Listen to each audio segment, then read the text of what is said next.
یہ حرکت اعلان جنگ تھی، اس لیے آپ صلی اللہ علیہ وسلم نے 3,000 لوگوں کا ایک لشکر تیار کر کے زید بن حارثہ رضی اللہ عنہ کو اس کا سپہ سالار مقرر کیا، یعنی اس کے جو کمانڈر ان چیف تھے وہ زید بن حارثہ کو بنایا، اور 3,000 کا لشکر تیار کیا آپ صلی اللہ علیہ وسلم نے۔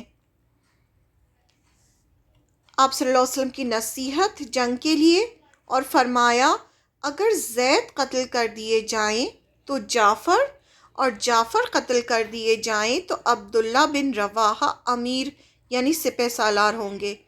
آپ صلی اللہ علیہ وسلم نے 3 سپہ سالاروں کا نام لیا کہ اگر زید بن حارثہ قتل ہو جائیں تو جعفر بن ابو طالب جو حضرت علی کے بھائی تھے وہ سپہ سالار ہوں گے، اور اگر وہ بھی قتل کر دیے جائیں تو عبداللہ بن رواحہ سپہ سالار ہوں گے۔ اس لشکر کے لیے آپ صلی اللہ علیہ وسلم نے سفید پرچم فلیگ باندھا اور اسے حضرت زید بن حارثہ کے حوالے کیا،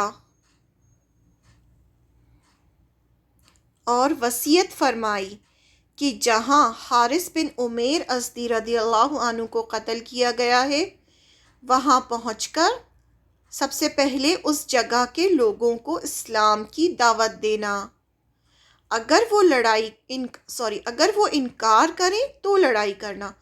یہ طریقہ ہوتا تھا ہمیشہ، سب سے پہلے جب بھی جنگ کرنے جاتے تھے مسلمان تو اذان دی جاتی تھی، ان کو اسلام کی دعوت دی جاتی تھی، اگر وہ دعوت قبول کر لیتے تھے تو لڑائی نہیں ہوتی تھی، اور اگر وہ انکار کر دیتے تھے تو پھر لڑائی ہوتی تھی۔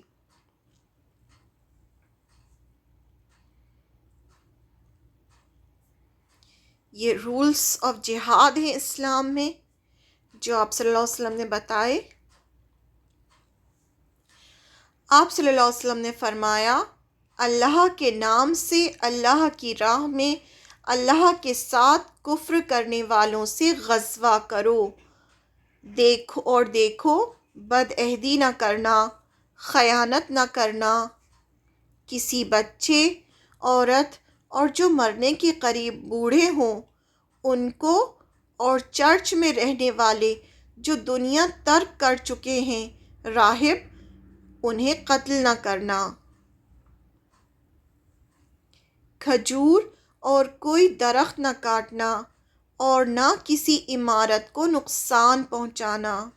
یہ خاص انسٹرکشن تھے آپ صلی اللہ علیہ وسلم کے جنگ پہ ان کو بھیجنے سے پہلے، بخاری کی روایت ہے۔ آپ صلی اللہ علیہ وسلم ثانیۃ الوداع تک لشکر کے ساتھ تشریف لے گئے، پھر اسے الوداع کہا، یعنی ایک جگہ ہے وہاں تک آپ گئے مدینہ کے پاس، اور پھر ان کو الوداع کہا اور روانہ کیا۔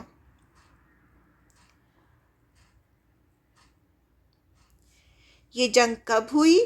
یہ جنگ جمادی الاولیٰ 8 ہجری میں ہوئی۔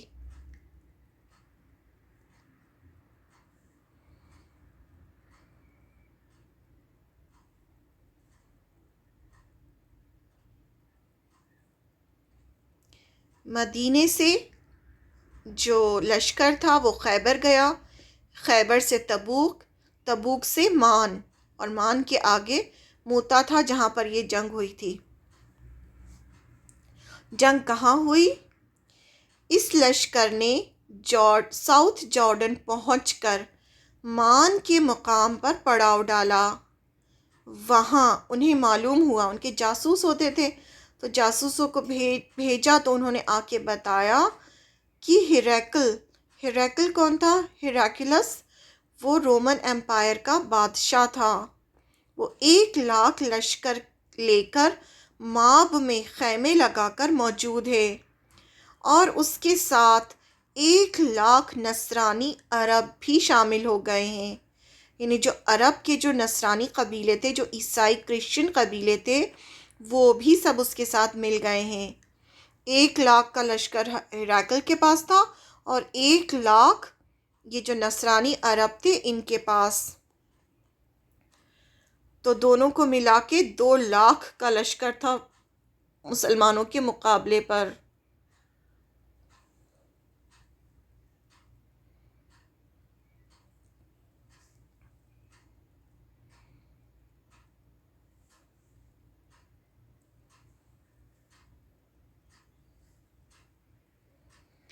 مسلمان 3,000 تھے اور رومنس 2,00,000 تھے۔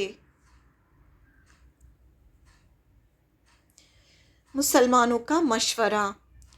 اس خبر پر کہ ہیراکلیس 1,00,000 لشکر لے کر ماب میں خیمے لگا کر موجود ہے اور اس کے ساتھ 1,00,000 نصرانی عرب بھی شامل ہو گئے ہیں، مسلمانوں نے 2 رات مشورہ کیا۔ مطلب ان کو سمجھ میں نہیں آیا، وہ بہت سرپرائز تھے کہ اتنے تو وہ مینٹلی تیار نہیں تھے اتنی بڑی فوج سے سامنا کرنے کے لیے۔ تو انہوں نے 2 رات مشورہ کیا کہ رسول اللہ صلی اللہ علیہ وسلم کو لکھ کر آپ صلی اللہ علیہ وسلم سے اور فوج منگوائیں یا جنگ میں کود پڑیں۔ وہ ڈیسائیڈ نہیں کر پا رہے تھے کہ کیا کریں۔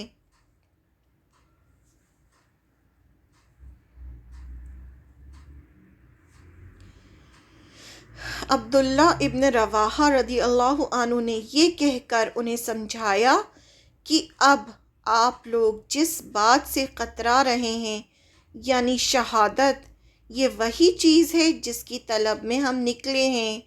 یعنی آپ کیوں گھبرا رہے ہیں، ہم تو شہادت کے لیے ہی نکلے ہیں۔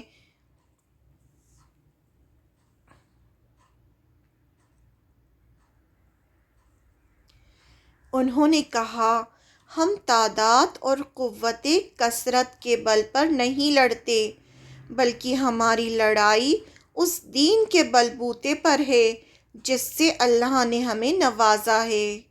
یعنی ہم تو اپنے دین سے لڑتے ہیں، اپنی کثرت سے نہیں لڑتے۔ ہمارے سامنے 2 خوبیاں ہیں، غلبہ یا شہادت۔ لوگوں نے کہا واللہ، یعنی اللہ کی قسم عبداللہ ابن رواحہ سچ کہتے ہیں۔ یعنی اب انہیں سکون مل گیا کہ ہاں صحیح بات ہے، یا تو ہمیں غلبہ ملے گا، وکٹری، یا پھر ہمیں شہادت ملے گی۔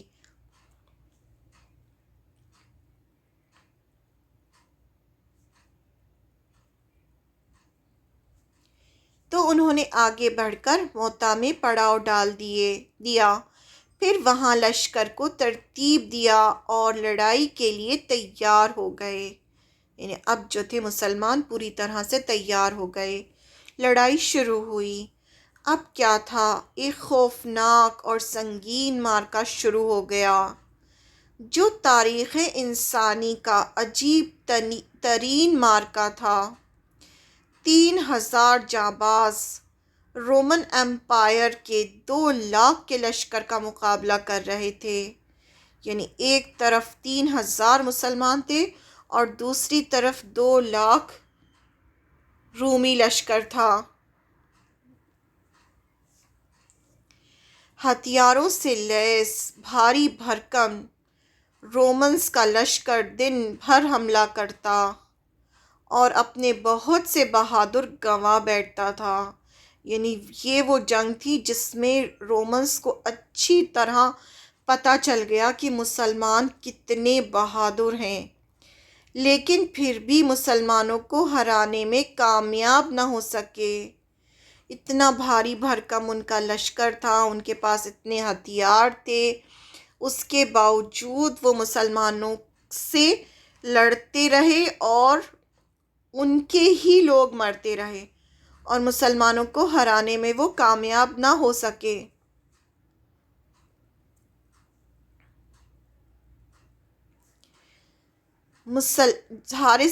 زید بن حارثہ کی شہادت۔ مسلمانوں کا فلیگ پہلے زید بن حارثہ رضی اللہ عنہ نے لیا، پھر وہ لڑتے رہے یہاں تک کہ دشمن کے نیزوں سے زمین پر گرے اور شہید ہو گئے۔ پہلے سپہ سالار شہید ہو گئے۔ حضرت جعفر طیار کی شہادت۔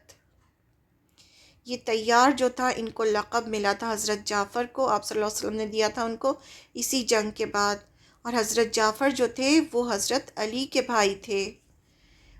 ان کے بعد حضرت جعفر رضی اللہ عنہ نے علم یعنی فلیگ سنبھالا اور خوب ڈٹ کر جنگ کی۔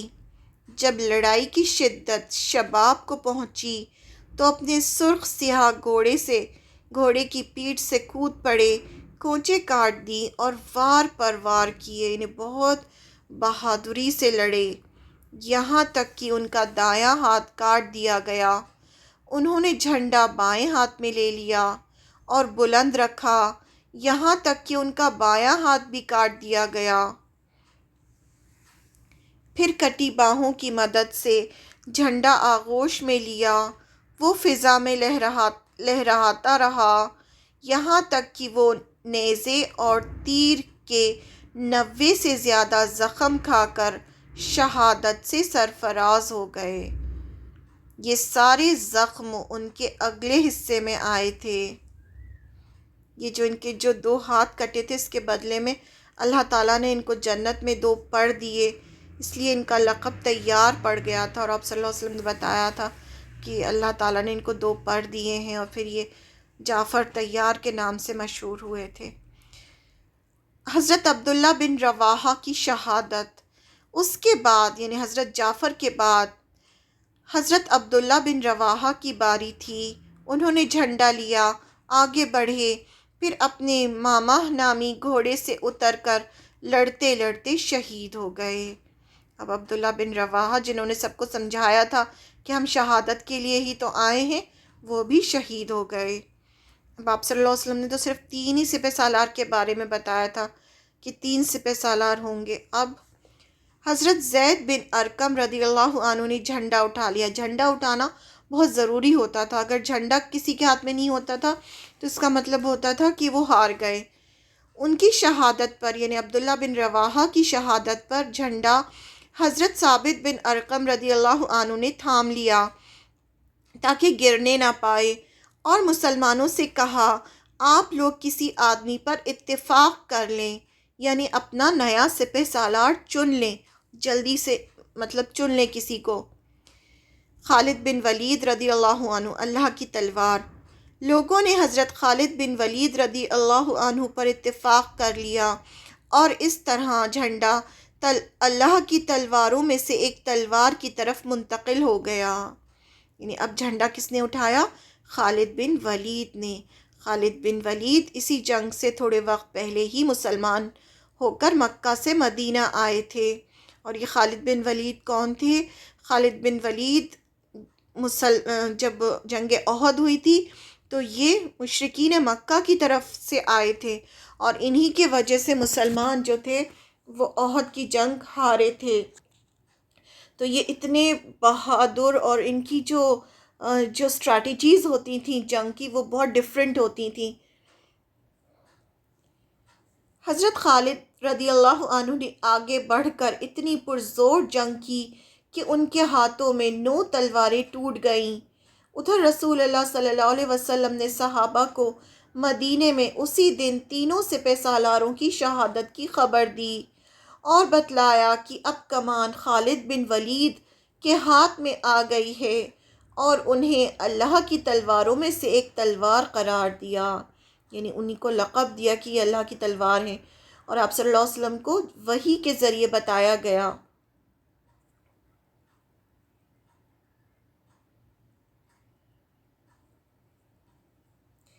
دن ختم ہوا تو دونوں گروپس اپنے اپنے کیمپ میں واپس چلے گئے۔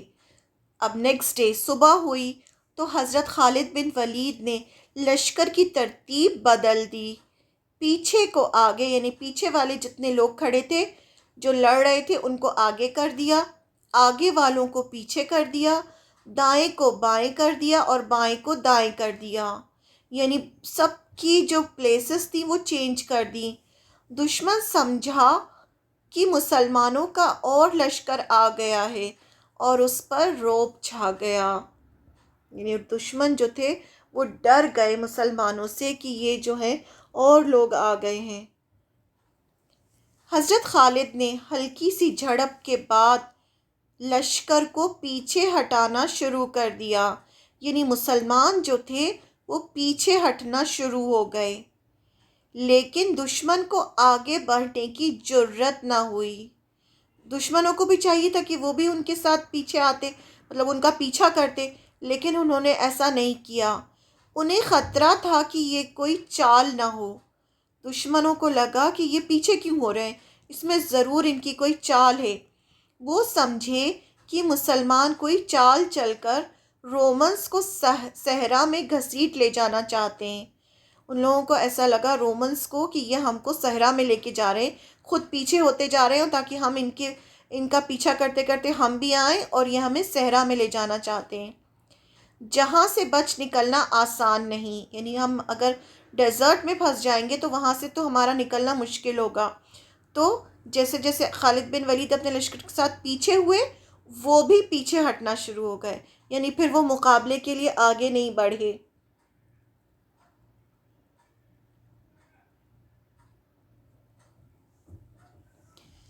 اس طرح مسلمان موتا کی طرف سمٹ آئے اور 7 دن تک دشمنوں سے جھڑپ کرتے رہے۔ پھر دونوں گروپس رک گئے اور لڑائی ختم ہو گئی، کیونکہ رومنس نے سمجھا کہ برابر مسلمانوں کی فوج آ رہی ہے۔ اب موتا میں ہی لڑتے رہے 7 دن تک، اس کے بعد لڑائی ختم ہو گئی۔ ان کو ایسا لگا کہ نہیں، یہ تو مسلمان تو آتے ہی چلے جا رہے ہیں۔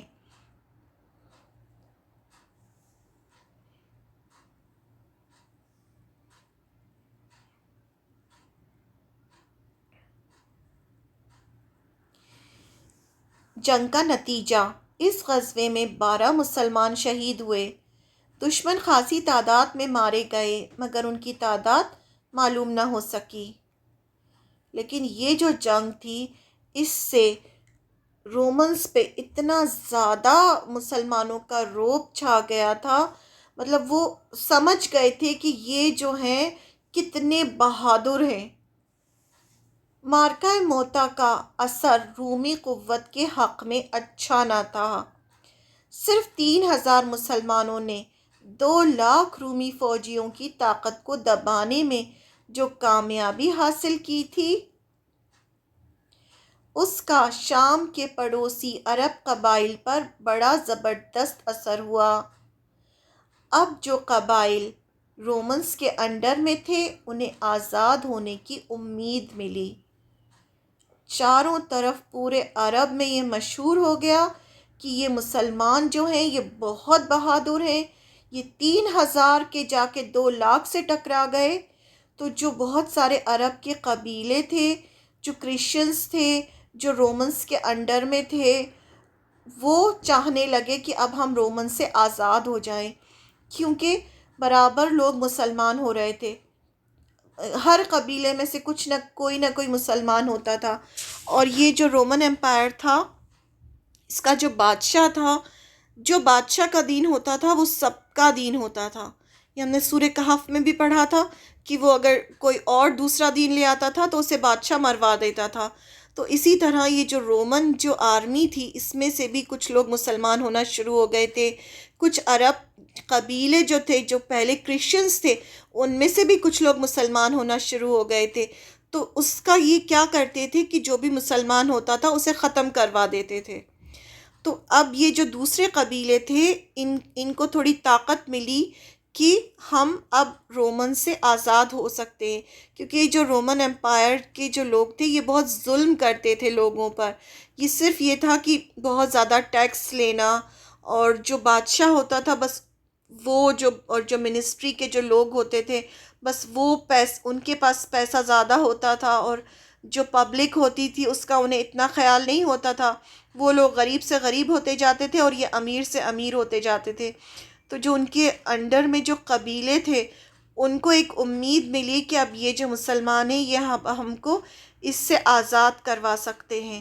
تو مسلمانوں کا پورے عرب میں جو بہت زیادہ رعب پڑ گیا تھا اس جنگ سے، اور جو رومنز تھے ان پر بھی مسلمانوں کا رعب پڑا تھا۔ جزاک اللہ خیر۔ اسی کا نتیجہ تھا کہ جب جنگ تبوک میں آپ صلی اللہ علیہ وسلم 3,000 کا لشکر لے کے گئے رومن سے لڑنے کے لیے، تو وہ لڑنے ہی نہیں آئے۔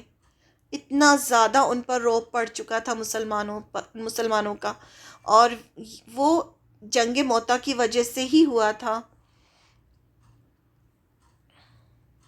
سبحانک اللہم و بحمدک، اشہد ان لا الہ الا انت، استغفرک و اتوب الیک۔